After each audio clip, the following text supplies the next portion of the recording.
What is up, guys? Welcome to week 19 of the podcast. We have a very special guest for you guys, and very excited for this episode of the Bad Beat Bryce and Ryan the Rock podcast. How you doing, Ryan? Dude, it's great to be here. Can you believe week 19? We have a jingle. It's real. We have a jingle. We got a little thing. Shout outs to Noah for setting up the little poster board that we got there. Shout outs to my brother Kevin for working on that jingle for us. It's cool to have that stuff. Our quality is vastly improved from our Instagram days. 19 weeks ago, we were holding up a piece of paper with a table drawn on it and the hands done backwards. Yeah, and I was doing interviews like a year ago, and they were just such low quality on Instagram Live. Like, it's so much better. But this is definitely one of our most prestigious guests to date, so very excited. Do you want the honors of introducing? Yes, sir. So continuing our streak on amazing guests, All In has brought yet another crusher on the show today. His poker resume speaks for itself with over $500,000 in live earnings in tournaments alone, including a third-place finish at the 2011 Borgata Winter Open for over $200,000, and multiple main event cashes. Trevor Savage is a certified crusher. Be sure to check out his Raise the Nuts podcast with Trevor and his wife Jody make together, discussing the craziness of raising 3 kids and their unique poker lifestyle. Without further ado, please welcome Trevor Savage to the podcast. Welcome, Trevor. Pretty good. How are you doing? I'm good. Yeah, very, very happy to have you on here. Talk about poker, talk about life in general, and I think the viewers will very much appreciate any insight and advice you have for them. Sounds good. I'm ready. Awesome. So yeah, generally just the first question we ask is just your poker journey. How'd you get started? When did you pick up the game? Just tell us a little bit about your poker background. Sure, man. So I'm like the traditional moneymaker story type guy, although I started playing just before moneymaker. A friend of mine in college introduced us to the game. He had been watching, I guess, poker on TV before that. And we learned the game, I think, 6 months before moneymaker happened. So it was kind of perfect timing. I kind of just started playing right away and was obsessed with it, and then moneymaker happened. So I was in college still at the time, and I was playing online a little bit, but then I would start even before I was 21. I started going down to Atlantic City. I went to college at Rutgers in New Brunswick, New Jersey, and so we were about an hour and a half from AC. So I would go down there every weekend and play nonstop, and I did that for about a year and a half, 2 years or so, and I graduated in May of 2005. And moved down to Margate, right outside of Atlantic City, to play poker for a living at that point because I was doing pretty well. And then, then kind of the rest has been history for that. What stakes did you start on online, and what did you major in college? Playing online, like starting, I just played 1-2 or whatever. Just when it was, I didn't play as much online then. It was more live. Like I would play online during the week when I was at work or when I was at my dorm room and stuff like that. But it was just mostly just kind of messing around. When I would go down to the Tropicana in Atlantic City, I'd play 1-2, and I would just play straight through the weekend. I'd play like 70 hours straight. So I majored in political science, but only so that because Rutgers is a big school, and I picked it just because it had the most people in the classes, so they didn't take attendance. Oh, that's good for a poker player. Just want to sit in his dorm. That's amazing. I never went to class ever. That's hilarious. My job that I had at the university, I worked for the university, and I made my own hours. So I was in charge of hiring everybody for the job that I had. So I would schedule all the interviews for Monday to Thursday or Monday to Wednesday, and then I would just go to AC from Thursday to Sunday, and I'd play straight through, and then come back home again. And yeah, I a lot of times I wake up and think that I actually even graduate college because like I was never there. I mean, I was there to party with everybody and stuff like that during the week, but I never actually went to class. That's so interesting. Was that kind of your mindset right going into college, or did poker have an influence on your like not wanting to go to class and all that stuff? The first semester I went to class, and then after that I was like, oh, this is stupid. I can everything's multiple choice, and I can just get my way through it. Like that's hilarious. And so, I was like, I don't really want to do that. And then once I started playing poker, then it was okay. I have something I'm really obsessed with. And that, like I said, that was in I guess the end of 2002 that I really started playing poker. And I started college in 2001, so it was pretty quick after that. Gotcha. Yeah, so I guess that sort of raises the question for me. What do you think you would be doing if you weren't a full-time poker player? Probably, I think I was destined to kind of do something unique or on my own. My dad was in a rock band growing up, and my mom is a tarot card reader. So it was kind of like I was set up for kind of being in that lifestyle where you kind of make your own rules. I think I'd probably be some sort of entrepreneur or run some kind of business or something like that. But yeah, something where I could think and where it was constantly changing and there would be different challenges each day and stuff like that. That's Yeah, cool. makes sense. Or Yeah, one of the other things, I was watching one of the videos back, like the most recent live poker video that you have on Raising the Nuts on YouTube, and you're wearing a sleeveless shirt, and you can actually see your full tattoo sleeve. Yeah. Could you tell us a little bit about your tattoos? Because I saw just some of your ink, and it was gorgeous. I was really amazed. Yeah. So my whole arm here it's actually not even done yet, but it's all the way up here too. That's so cool. So there's still this much to get done here, and I was planning on going to get it done because I got it done in New York City with a good friend of mine from college. Is an incredible artist, and so I was going up to him. Oh, that's even better. Yeah, it's great. And he drew the whole thing. I gave him the ideas that I wanted, and then I said, "You draw it up. I trust your art eye and everything." So he drew up the whole thing. I wanted to do like a Dia de los Muertos theme. Mm-hmm. I love that top. Thank you. Funny enough, like it's based. My whole tattoo is based on two movies that are kids movies because I have kids. Obviously, so I have kids movies. But it's The Book of Life and Coco. Yeah. Both very similar movies, and it's a lot because of a lot of it has meaning to me due to mental health struggles that I've had with anxiety and depression and things like that. And most of my anxiety was centered around dying and stuff like that. So those movies, especially The Book of Life, kind of spoke to me a lot, and so I wanted to get something that was similar to that. So up at the top here. There's my wife and myself. That's supposed to be us, and then this is the bridge from Coco that they go over. Oh yeah. Oh yeah, that's so. And then these super skulls represents one of my kids. So there's 3 different ones. I let them pick out the colors of them. Oh, that's awesome. There's 2 more skeletons down here. Those 2 are 2 of my friends that have passed away. That were also friends with each other. So I got them on there as well. That's amazing. Finishing up. But that's that. Wow. Thank you so much for sharing that with us. That's such a cool piece of art. I love tattoos when they have such personal meaning and they're a gorgeous piece of art at the same time. Because sometimes it's hard to connect those 2 things, but that's a really gorgeous piece. Yeah. Oh, I'd be remiss if I said this. This right here, that's my wedding anniversary. My wife and I had the same tattoo. That was there already. Oh, that's amazing. We got together in Vegas, actually, when we got to Vegas early one time and couldn't check into our hotel, so we went around drinking those big drinks that you see all the time on the strip. Yeah. We got tattoos, so we got matching tattoos. Awesome. Our wedding anniversary is October 10th, so 10/10. It's got the infinity symbol. So that's how did you guys meet? So we met when the first time we met was we were 18, and it was through mutual friends.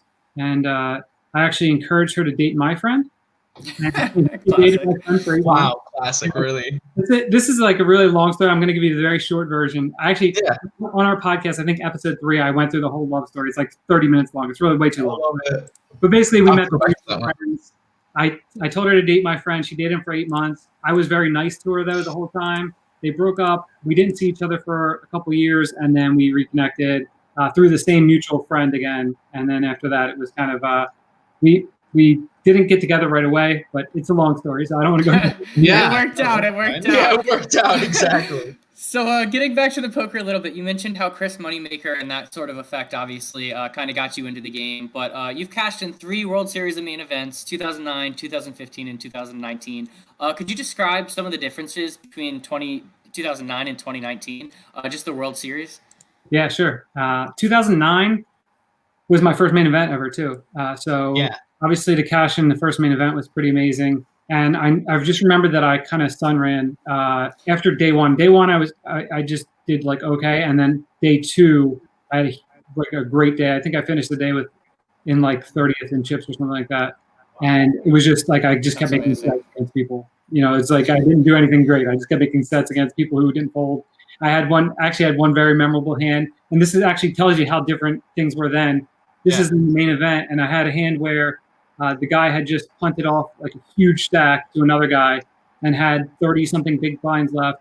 And on the turn, I shoved. he called and then walked away from the table before he even turned his hand over, and like just like called knowing that he was like dead basically. He had eights on king queen 6-4 or something like that, and I had king jack, and I jammed. He called like knowing he's going to call whatever because he's tilted from the previous hand, and he's an Italian guy. He was walking away from the table before they even dealt out the river card. It was a pretty memorable moment. So it just my man did not care about that 10K. Yeah, like that wouldn't really happen. I mean, you might have people throwing shoes and things like that now, but people aren't punting like that, like it was in 2009. So that's like, so sick. Yeah. 30 bigs is 30 bigs. Yeah. What? It's a playable stack. Dude, that's a stack. Like, oh my God. Another difference too is that we didn't make the money in 2009 until like late in day 4. So it was a really long time, and also the min cash was double the buy-in. So it was 20K instead of like 15K or whatever. Yeah, so, wow. Yeah. So how I busted actually is pretty interesting because so I had 15 big blinds, and this is kind of at the beginning of Twitter times, right? So this really? is 2009. Yeah, I guess. Tweeting out hands that I'm reshoving, and like I'm like really like sharing updates with people, but I'm like saying everything that I'm doing. And I guess somebody at my table had. His name is Brendan Taylor, and he had Professor Ben, if you know that Ben Yu, was helping him like scout the table out, and so he was telling him the hands that I was shoving. So the money had just busted. I had 15 big blinds, and Brendan opened, and I shoved with Ace King, and Brendan called Ace 6 offsuit, and then turned to 6 to bust me. But the only reason he called was because he was reading my tweets, and I found this out later on 2+2. Like I saw a 2+2 thread where they said because he was following my tweets. That's so sick. That's so funny. And he called as like a 5-1 dog. That's crazy. But then the difference in what hands were you shoving? Sorry to cut you off. Yeah. Were you like how wide of a range? Four deuce Jack 10 suited. Like I think I shoved Jack 10 suited and King Queen suited. So it wasn't like I was. Yeah, he's like this guy. This is 2009 though. It's a lot different. It's exactly a lot different environment or whatever. Oh man! But I remember like I was definitely intimidated then. I had Vaughn at my table, and that was like the year after he did the bulldozer thing and stuff like that. And I had Bryce and Ramage, who was a very good pro at the time as well. Both were at my table on day 4, and I just wanted to make the money. You know, it was like it was a big thing. It was my first main event. Yeah, first main, 100%. Yeah. 2015, the field obviously is a lot tougher. And on day 3, I had good chips pretty much the whole time as well. But then on day 3, I got moved to a table like halfway through the day with Griffin Benger on my direct left, and he was the overall chip leader in the tournament, and he was on my direct left. And the fun. And the table was all very good as well. And so there wasn't really much I could do at that point. Right. I actually, even going back to 2009, I was definitely intimidated on day 2 also, or day 3, I'm sorry. So I had a great day 2, great beginning of day 3 in 2009. And then I got moved to Ben Lamb's table on day 3 in 2009. And he had all the chips, and he was on my left. And I went down from like 400K to like 100K just like in the last like 3 hours, like not doing anything because I was intimidated. It was 2009, you know? Yeah. Anyway, so 2015, I wasn't intimidated, but it was just I couldn't do anything. I was handcuffed by the fact that I had like a decent-sized stack that was going to make the money, but also had Griffin and another great stack to his left as well. And then I busted actually the last hand of the night to Griffin with ace queen against aces. Wow, that's brutal. And then 2019 was by far the most comfortable I've ever been. Probably the most the most that I thought I would make a deep run as I accumulated chips. And, you know, I never was like in bad positions or anything like that, which obviously there's a lot of variance involved in that too, just because it's a point. But I was kind of smooth sailing the whole time.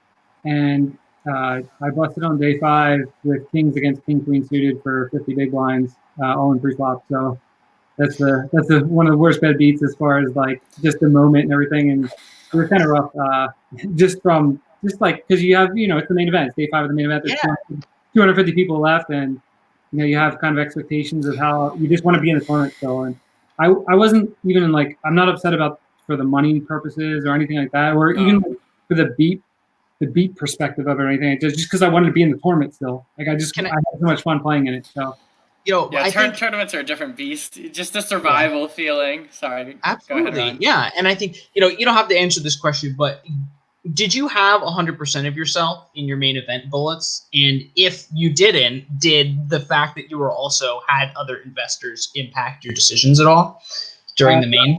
No, I've had a backing deal for tournaments since I can't even remember. It's actually kind of crazy how it all happened with backing deal, because I had early on in my career when I played tournaments more often, I had a bunch of final tables where I was on my own and finished sixth in these tournaments where it was like 60K to first and I would get 12K or stuff like that, where at the time if I would have won 60K it would have been a really big deal.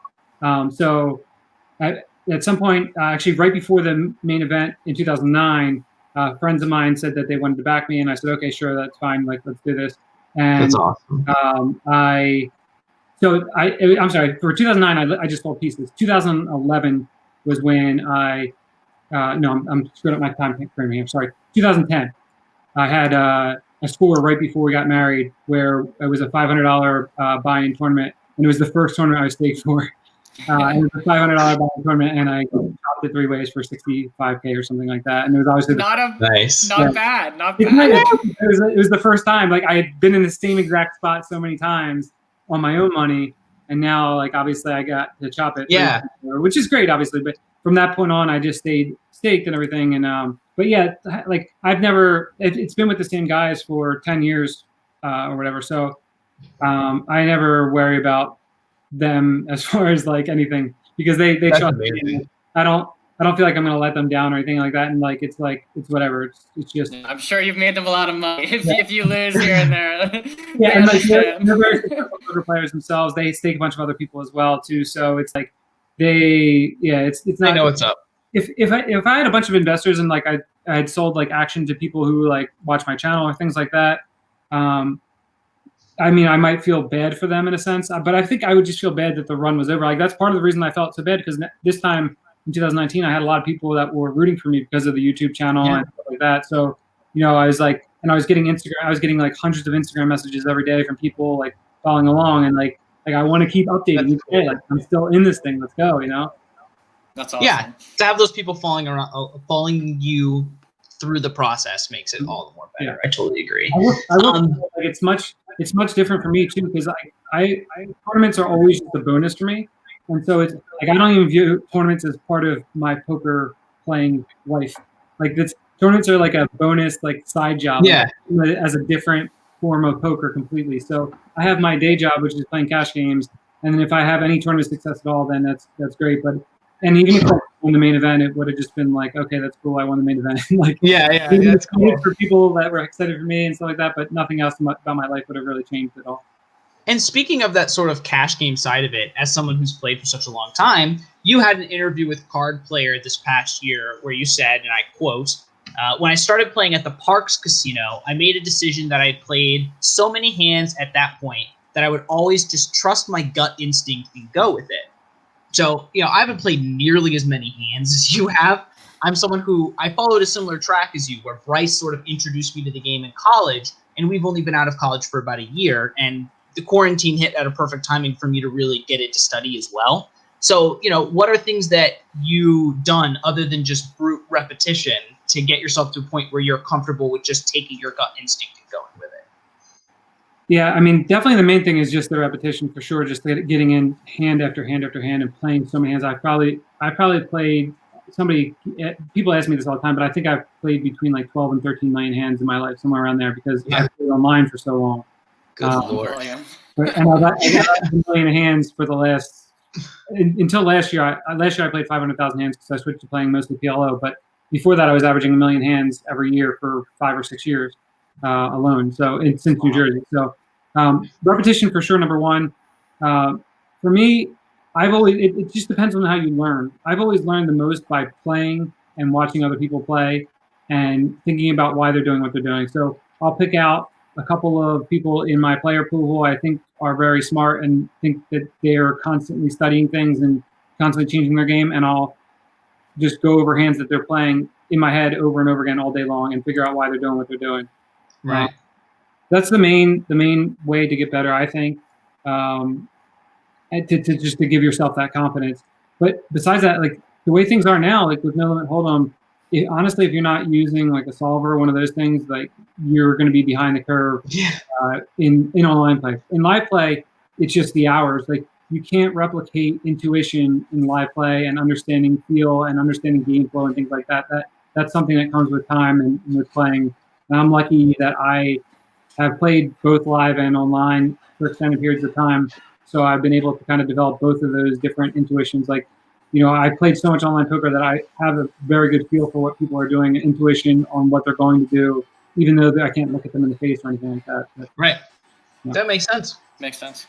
So we've been talking about your Raising the Nuts YouTube page. You probably have one of the most famous families. Your kids are just so famous. My favorite video is probably the Andrew looking for a poker girlfriend with Marley, just an amazing video.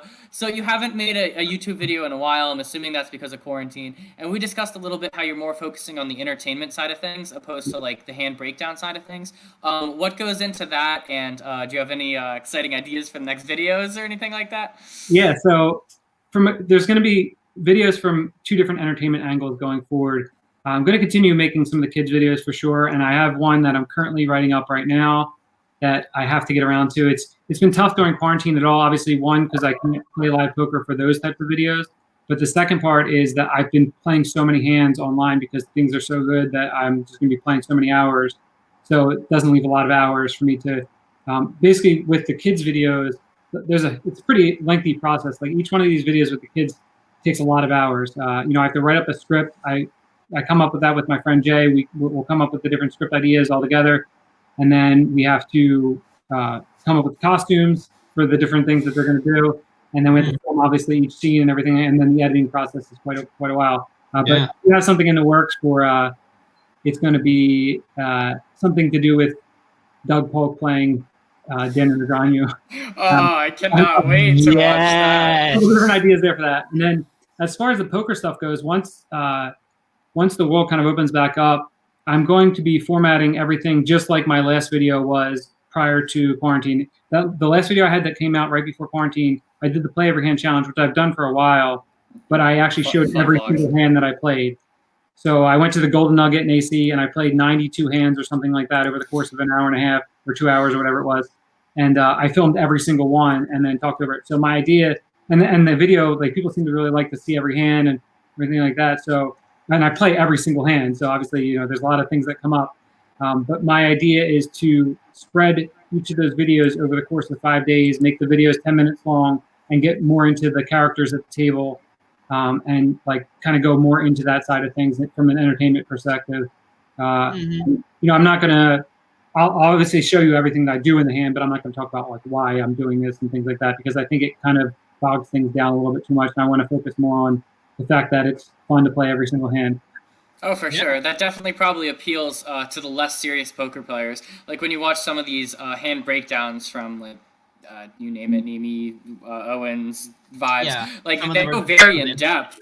And while the serious poker player loves it, like if you don't know like what a 3-bet is or just these simple poker terms, you're just like, what the hell are they talking about? Yeah, like right. you could be so lost that you may be rooting for them, but just not understanding the language could be frustrating. So I think the entertainment value that you provide to the community is amazing, and keep it up. I can't wait to watch your next video. I mean, the other thing is like, I don't really enjoy talking about No Limit Hold'em strategy anymore that much. So, and it's like something because I've just done it for so long. I played so many hands and whatever. It's just gone on for so long, and just I'm never going to worry about what people want to see on my channel because I'm not doing it to make money or anything like that. I'm doing it because I enjoy doing it. It's entertainment value for me as well. So I'm always just going to kind of pick the things that I enjoy doing, and I enjoy. If I'm going to have to go to the casino to play, obviously I'm going to make a video because I'm not going to the casino to make money.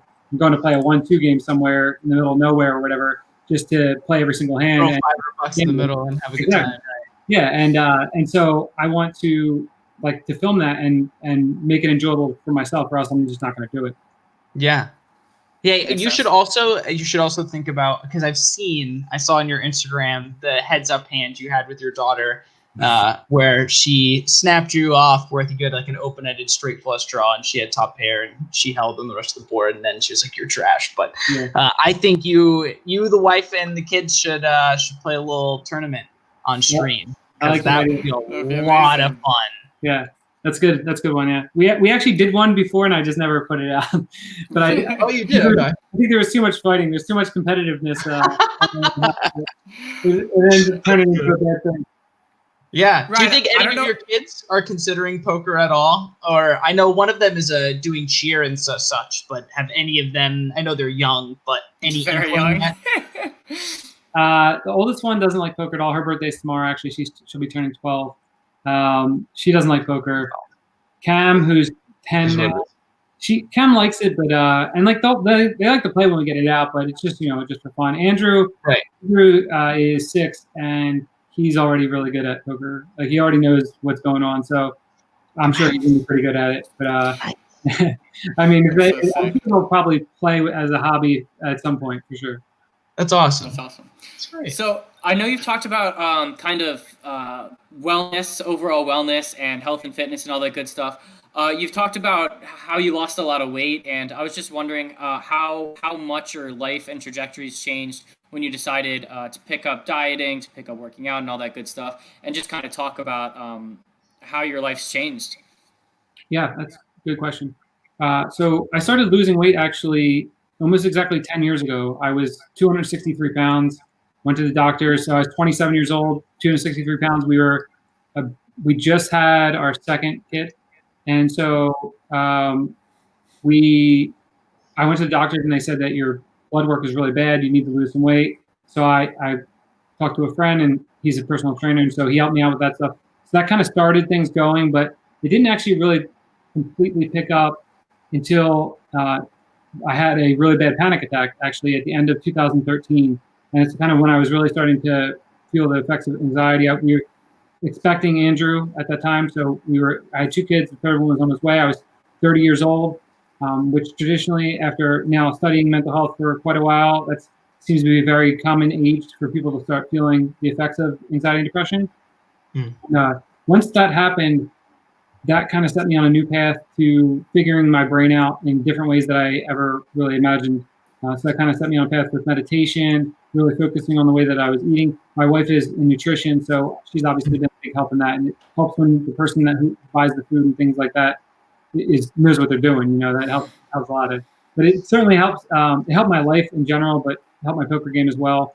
Just to be more focused, obviously, and just have better understanding for how the brain works. And I'm still constantly learning every day. It's something I'm very, very passionate about. And now I'm really spending a lot of my time trying to help other people with the things that I've learned over the last 7 years since I had the panic attack, and everything that I've been, learned, and I want to help share with other people. Amazing, man. Go therapy. Yeah. For sure. Yeah, very much appreciate you opening up. It's glad to hear you're doing a lot better. That's awesome. Very much appreciate it. And I feel like a lot of serious poker players talk about just how important it is to just have a well-rounded mental game, whether it be through meditation or healthy eating. So many guys, Daniel Negreanu, Fedor Holes, all those guys. So yeah, good to hear that reiterated. Any more questions, Ryan, before we wrap up? I'm good. I'm very much appreciate you coming on, Trevor. I do have one last question. How do you get quads so often? It doesn't seem fair, and you seem to be getting it daily, at least. Yeah. I get this question all the time because obviously people see the quad goals on Instagram, and they're like, how do you have quads so often? So here's the secret behind it. Okay. First thing is that I play a lot of tables, obviously, so I play a lot of hands. Second thing is that I play a lot of shorthanded, a lot of heads up PLO, a lot of 3-handed PLO. And third thing is that most of my opponents are very bad. So obviously, because I'm playing shorthanded, I'm getting to the river repeatedly. Right. And I'm playing every hand also. I'm playing a very high percentage of the hands dealt. So I'm playing almost every pocket pair that I have.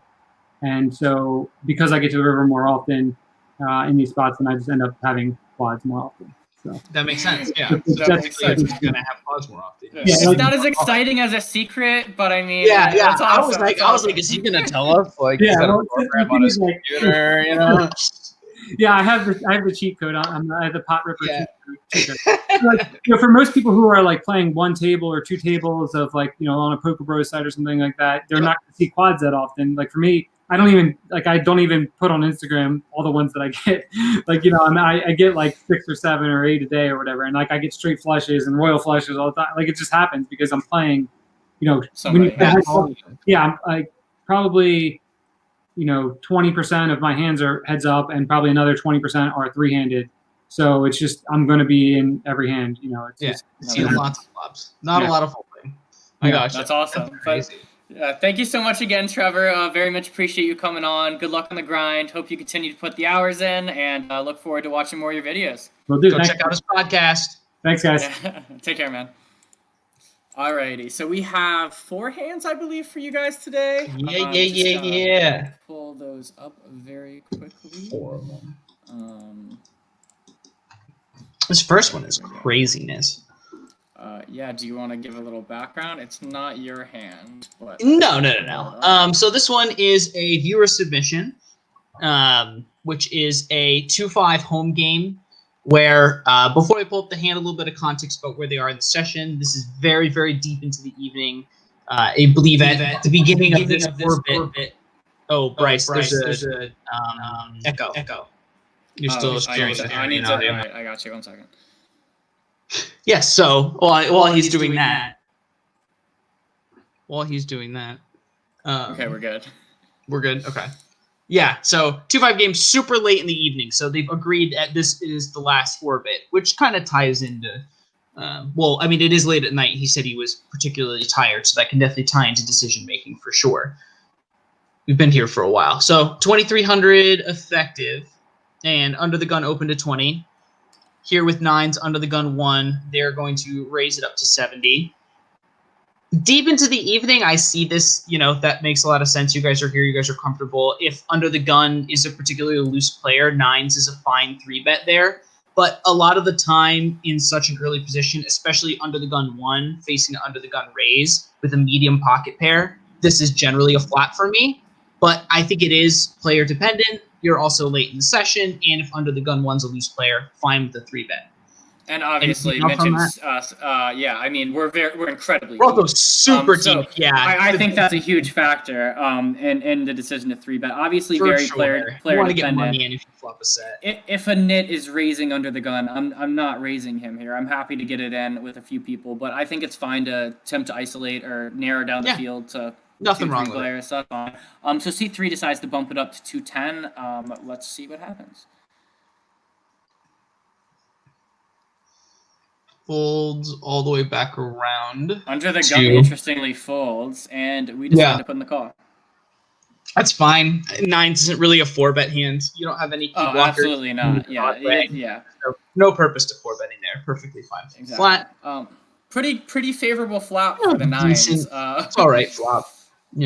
Flop top set, and I'm assuming we check it over.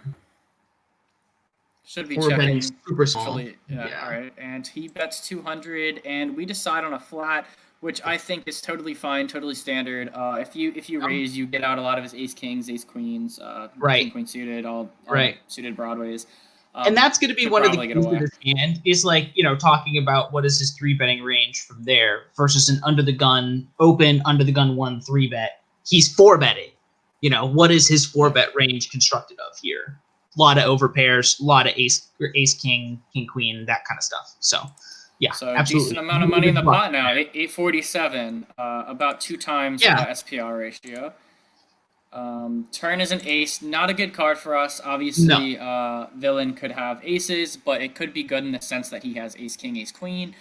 So he bets 400, and we decide on a flat. So what do you think on a flat here? Obviously, villain could have aces here sometimes, but do you think we should be raising to try to target his ace king, ace queens, or because obviously it's a dry board in the sense that there's no flush draw and this completes. No one's gonna have deuce 5 or anything of that nature ever. Well, probably.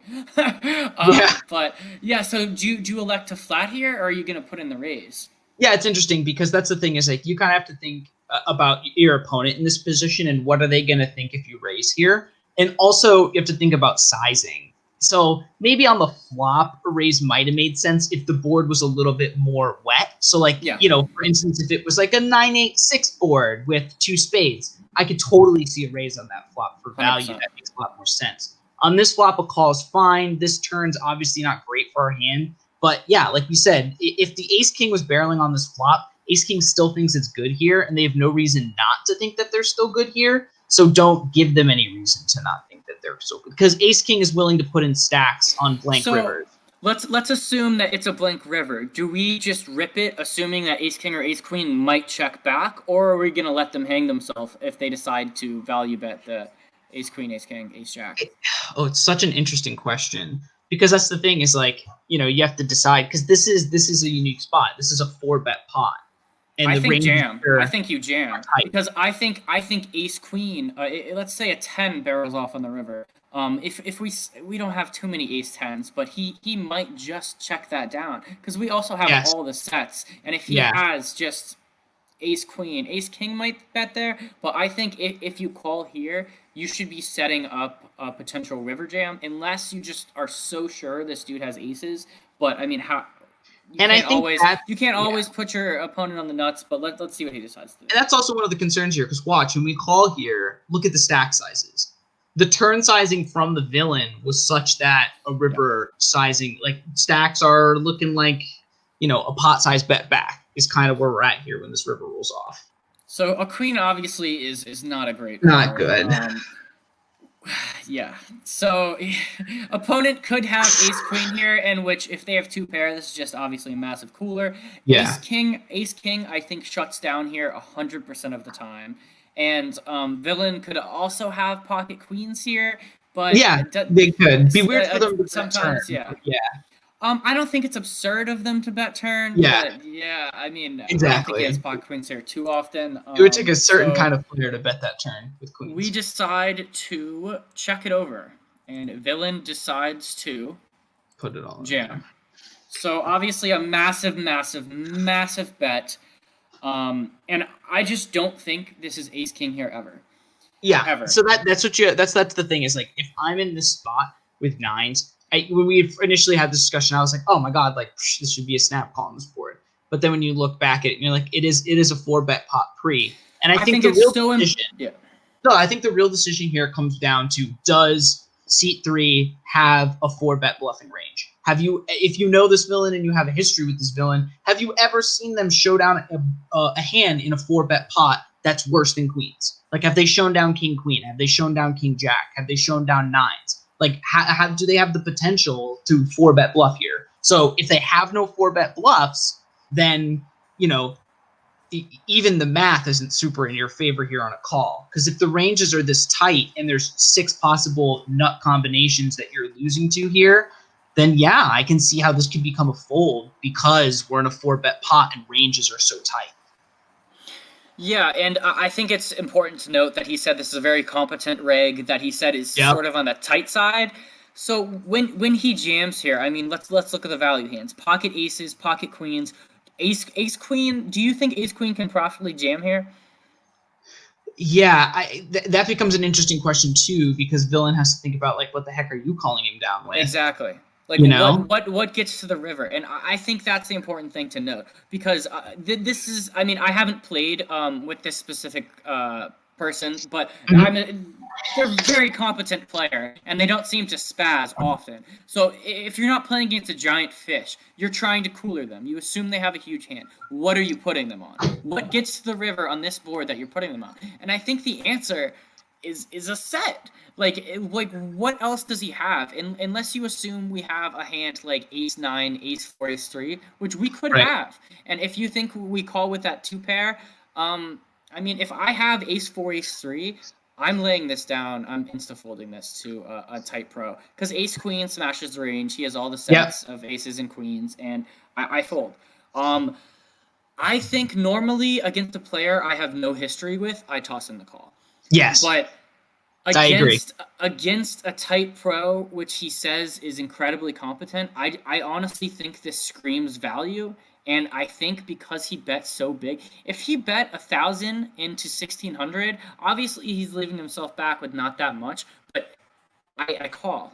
But when he jams, I think it just screams value. And I don't think someone who he labeled as pretty tight, wasn't playing too many hands, very competent pro, I don't think he shoves here. So I actually think he ends up laying it down, I think it's the correct laydown. I really would agree. do. Yeah. He's Because when getting we like spoke initially, you thought it seemed to be like, Yeah. what the heck? This is a crazy fold. But I think it's the right fold. I think Yeah. folding here most of the time, 75% of the time, is fine. Against And that's the thing this is like specific. it's interesting. It's interesting because now when you go back and you have the benefit of hindsight, you make these sort of decisions. Yeah, what's up, Curtis? Yeah, man. Yeah, I mean, honestly, great fold. I think for me, as someone who's a little bit newer than you and who hasn't seen as many hands, this would be a tougher spot for me with nines to lay this down. And I, again, would have to have had a significant history. But I totally agree with your point there about sizing. And I think C3 gets a little greedy here if they do, in fact, have aces or queens here with this sizing. Yeah, I mean, because I guess they're never expecting you to lay down nines in a million years. But for this amount, you didn't make it easy. A grand, like I said, it's you just can't lay that down. But yeah, for the whole thing, no. The vast majority of poker players would not lay this down. And I don't know if I mentioned, but he flips over pocket aces. He had top set, and this was an amazing fold. Props to you. Obviously, you're not right here all the time, but you went with your read. You described the player archetype well, and nice fold, job. Man. Really, nice fold. That's tough. For sure. All right, so we've got a few more hands for you. Do you want to give the setup to the next hand as I pull it up? Oh, is this my hand? Yes, it is. So so this is a little 51 last night. We went down a little bit in stakes, which was fun. Led to me opening like so many hands. It was ridiculous for a while. I was opening even more. Yeah, you were opening even more. Yeah, like I think like 40% is ridiculous, and Bryce is like, I'm opening 70%. Okay, I was not opening 70%. No, but you have been known to in the past do that. But here not 70%. You have in a 1-2 session before you brag. Right, so I've got ace king in middle position and folds to me. And I make it $4. I actually had ace king in a different hand, so I put on my story that I misclicked this hand. I did not misclick this hand. I meant to make it 4. And another hand actually made it like 2x the big blind or whatever. Like so I min-clicked. I didn't mean to. I was at a bar. Right. Anyways, so I make it $4. Button calls. Remember, we're 51. So this is 4 big blinds. Yeah. So the flop comes ace 5-3, pretty good flop for us, and we decide to put a pretty standard c-bet of $5.33 in. What do you think of the sizing? I think you actually go a little smaller on this board, but against You're the Jerk, he also likes to play hands against me, and he'd been making comments like trying to needle me. He definitely had it out for me. So if he hits any 5, any 3, any club draw, so I think in that sense, if he hit this board whatsoever, I think he's relatively inelastic, and I think he would call pot with a 5 here, genuinely. Yeah, I totally agree with that analysis. I totally agree. I think for me, bet small, bet often is something that works well for me, but I totally agree with that if this is someone who's been needling you and you're here with a value hand and you can bet big and they'll call and they're inelastic with their small pairs, yeah, absolutely, get more value. Yeah, and I'm definitely known as an action player. Obviously, I'm not known as a spaz, but I'm definitely an action player. Right, sure. So we get a call. That's fine. You can have a lot of things that can continue here. Turn brings an 8, a brick. I mean, you don't think it's a brick? I think it's. No, yeah, because that's what I was thinking about. Is not thinking about like what eights does he have? I mean, I guess he has like. Well, that's the thing is like I mean, he could obviously he could have any ace. Ace 8 suited. I think plays against him on the button, especially this guy. Obviously he could have ace 3, ace 5, and I decide to size up here, pricing the flush draw, and in case he has something like 4-6. I mean, I don't know what he's calling with, and I'm gonna fold out his 5s. So I'm targeting weaker aces, flush draws, and straight draws. Yeah. So I decide to size up to. You doing the same thing? You went 2/3, 2/3. Yeah, I went 2/3, That's and he fine. Makes it $94. So he just shoves. Wait, okay. So when you put in your he rips it. Yeah, so you put in your 14. There's now 34 in there. He shoves 90, so it's 3x the pot. Not exactly. Go ahead. It's not great odds. I put this on my story, and it actually was about 55-45. People calling me a nit. You being one of them. Obviously, it could have just been needling. But I truly think this is the right fold because against this player, there are some players in this club. 6-3, for example, would jam a hand like 10 jack of clubs. Snap jam 10 jack of clubs. Yeah. And I would snap call ace king here against certain players like that. But I have never once seen him shove a flush draw in general on a turn. Like if he had a straight flush draw or something like that, maybe I haven't seen it. But I hadn't seen this player spaz off. And this guy knows we sort of had a rivalry this night and just in general. And I think that he assumes I would call with a hand like ace king, ace queen. I think he was probably shocked, and he didn't show his hand. Yeah, I think he would have shown if he just had a flush draw, or it honestly wouldn't have needled me because when I made my decision, I was confident in it, and I truly think there's a 95% chance I was beat here. And you're asking, what does he have? I think he had ace 5 here. He could have ace here, ace 8 here sometimes, but I also don't think that ace 3 would play this hand like this because I obviously could have ace 3. I think he had ace 5, a set. I don't put him on pocket 8s. I mean, I think 8s floats me on the flop, but I think 3s and 5s make more sense. I totally agree with your analysis. I think that this is 2 pair better, and if you don't think that he could be jamming a flush draw here, it's too big. It's just too big. If he had, I don't know, if there had just been, if the stacks had been shallower to this point, and this was like maybe a 1.5x pot shove or something like that, then it's much harder for you to get away with ace king. Yeah. But even 100%. Just considering the odds that you were getting, like you can now reasonably fold a hand like ace king because this is a 3x over bet shove. Yeah. Totally fine. I'm with it. Yeah, obviously, some people were a little shook when I flip over the ace king. I just table it. Obviously, it was a quick fold. It was like pretty much a snap fold. I think you literally. It wasn't a snap fold. Actually, it was within like 4 seconds. It was it was pretty quick. It was pretty quick. Like 1-2 fold, you have a set or 2 pair. I didn't have to think about it. Like he just doesn't do that. So we've got 2 more hands. We'll try to not keep it too long. Probably 5 minutes for each hand.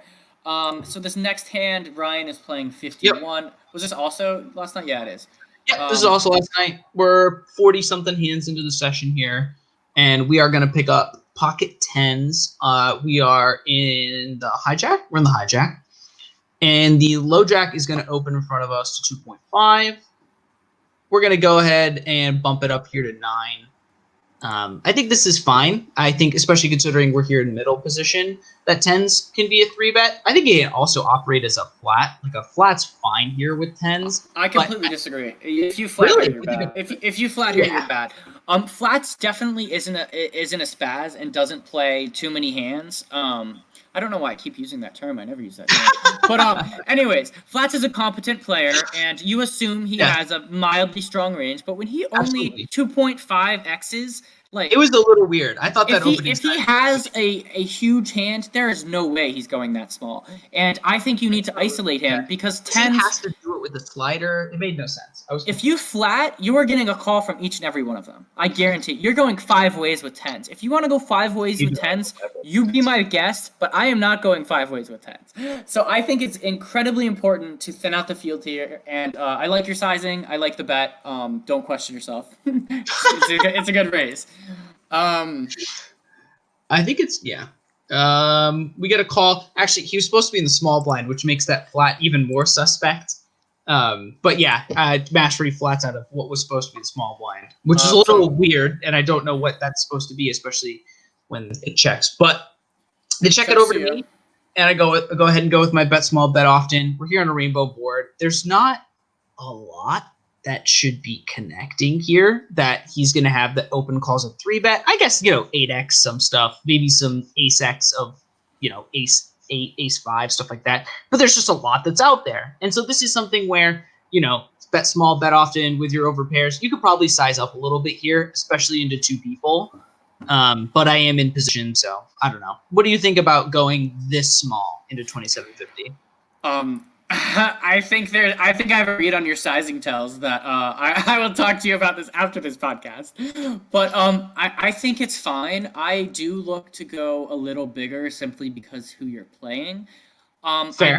I don't expect flats to hit this board unless he has a set of 5s or a set of 8s. I mean, right. That's kind of what I was thinking too. If he has like 7-8 suited, 8-9 suited, 5-6 suited, I mean, obviously that's a loose to be raising, but I think that he calls a bet, and I think he can go bigger. And Mastery, I think, will call huge. So just because you're playing against Mastery specifically, who we both have a ton of history against, I would look to size up a little bigger. Maybe like $12, something like that. But I think 950 is fine. I personally don't bet that small typically, but I mean it's a driest board, like ever. So I think it's okay. And flats calls, which I think is interesting. I expect a call from Mastery more so than flats. Turn is a 3, not the best card in the world. Yeah. I think Ace-4 floats you, and I think 4-6. Right, because that's the thing. That's the one peril. 4-6 suited, back. Yeah, correct. Backdoor draws are like hell yeah. Third pot, let's do it. Yeah, exactly. Yeah. I mean, yeah, you keep around like backdoor diamond draws, some like Ace-4. Exactly, like Ace-4 of diamonds. 100% is calling that flop bet, and they should be, like, because I've given them the odds to. So yeah, I could see that hand getting there, which I actually honestly didn't think about at the time. So it's good that you note that. So what happened? What happened on the turn? Sorry, I literally like. He checked to me. I bet 22, which I think was just a little over. Wow. Okay. It decided to go through. Okay. It decided to completely go through. Wow. I did not expect these hands. What the heck? Okay. Sorry to spoil that, but okay. 22. I think it's fine of him to flat. I like your bet. I'm starting to wonder what the heck he has. I'm putting him on an 8 at this point. You go for funny value on the river, which. So funny. So when he flats the turn, here's the deal, right? If he's showing up here with the set, I should be getting raised probably on the turn here. Maybe not flop, but as probably the turn for sure, because he wants to be feasibly looking to get stacks in. And like I didn't size super huge on the turns, like there was wiggle room if he was going to raise with a set. So that's the thing is when we arrive on this river, I literally put him on exactly pocket 9s. And so when I went to go make this bet, I was like, I think he has either Ace-8 or pocket 9s. So this is something where he's going to call. I think I could have sized up, seeing that I identified a range like that, where they're probably going to call half pot too, because they're just like, what the heck is this guy going bet with here? But I think, honestly, if I go any more than half pot, I start folding out hands like 9s. Maybe. Yeah. To a certain, maybe not more than half. Maybe if I go 2/3 or more, I may start folding out hands like 9s. Yeah, I think it's a very good bet. And while the 3 pairs the board, the 3 is such a better card than either a 5 or a deuce. Yes. Because ace deuce, obviously, 5, I think the 3 is a pretty good card. And I really like your bet because I agree with your logic. Turn, even if he had a weird 2 pair, like let's say he had 5-3 of hearts and decided to just raise pre-flop from early position, which I don't expect him to be doing. Right. But I expect him to raise that turn, and he didn't. He didn't raise the turn, so I think that caps him at an 8 or 9s or something of that nature. Because if he had jacks 1, he just played the hand so weird with his sizings, deciding to not raise, not getting protection, all that stuff. So I think it's an incredibly good read. You knew where you were at, and you bet well. So props to you, sir. Good. Gotta bet that river for value. I've been complimenting you a little too much. I think I need to get a hand where I just completely own you on this podcast. We've had several. We haven't had one in a while. Yeah, early on we battled in huge pots very frequently. I may be kind of avoiding you. As of late, no, I'm kidding. I don't know about that, man. I'm a donkey. We haven't super run into each other that much yet, Yeah, all right. So we've got one more hand for you guys. It is against the famous I Hate Bombs that I've been playing a ton of sessions with. We have been battling, let me tell you, huge pots 2-3 times a week, playing 2-4, 1,000 max, like I've discussed before. And in this hand, we are 1,000 deep. He's 1,400 deep, and we are in the big blind with King Queen off. He decides to bump it up to 16, which is our standard sizing. Yes, I know it's pretty big, but I guess we're fish and we standard sizing, and you're super deep. You're fine. So I decided to put it to 60, and I think this is pretty self-explanatory. I have king queen. Yeah, heads up, this is a very easy 3-bet hand. He makes it 180. Yeah, and you're gonna call. Yeah, so I mean, I could be behind here, but I mean, he has such a wide range still. I mean, he's in position. He could be doing this with a wide range of hands. 9s plus, hell, even 8s plus. He could have ace. He did ace 4 suited. He did the same thing. Stuff like that. He could have such a wide range. He has offsuited combinations. Yeah. Oh, not. Yeah, he definitely has offsuit like Jack Queen sometimes. Ace. He's capable of 4-betting a significant. Yeah, he has a wide range. Is all I need to say. I'm right. putting it. You're not gonna fold king queen off to this guy. Got it. So obviously our SPR isn't amazing here. I mean, there's 360 in the pot, and we have 850 behind. So it's not the worst flop in the world, but having no diamonds in our hands, we do not love it. So his standard sizing on these boards, in these 4-bet pots, are that he goes half pot, and he does that almost religiously. I'd say 95% of the time. So I expect him to half pot it, and that's what he does. Why is this going so slow? I checked over him. He bet 180, like I said, pretty religiously. He was doing that, and I see no sense in raising this. No, absolutely no sense. So. While I'm open-ended, I could be reduced to 6 outs here, and I. Would you do it with the king of diamonds? That is a good question, and I think the answer to that question is. I don't know. I haven't thought about it. Yeah, honestly, I think the answer is no. Yeah, the answer is no. I think the right answer here is just call. If he,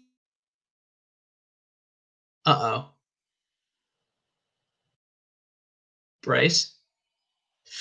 So Bryce is having some technical issues right now.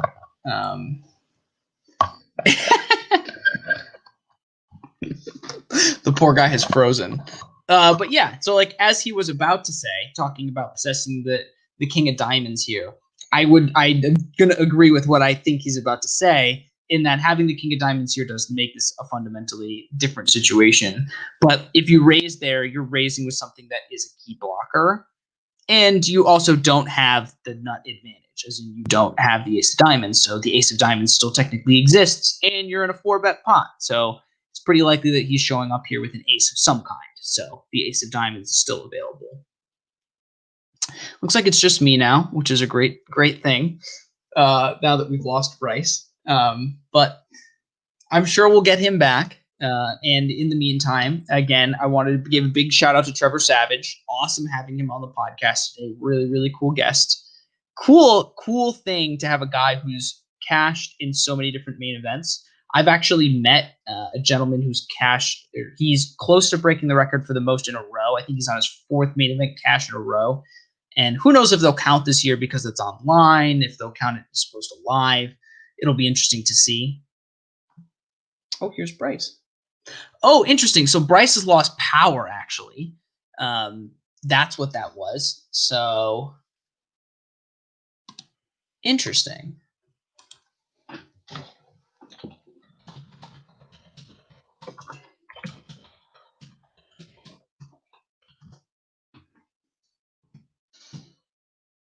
Well, that's really unfortunate that we lost Bryce here.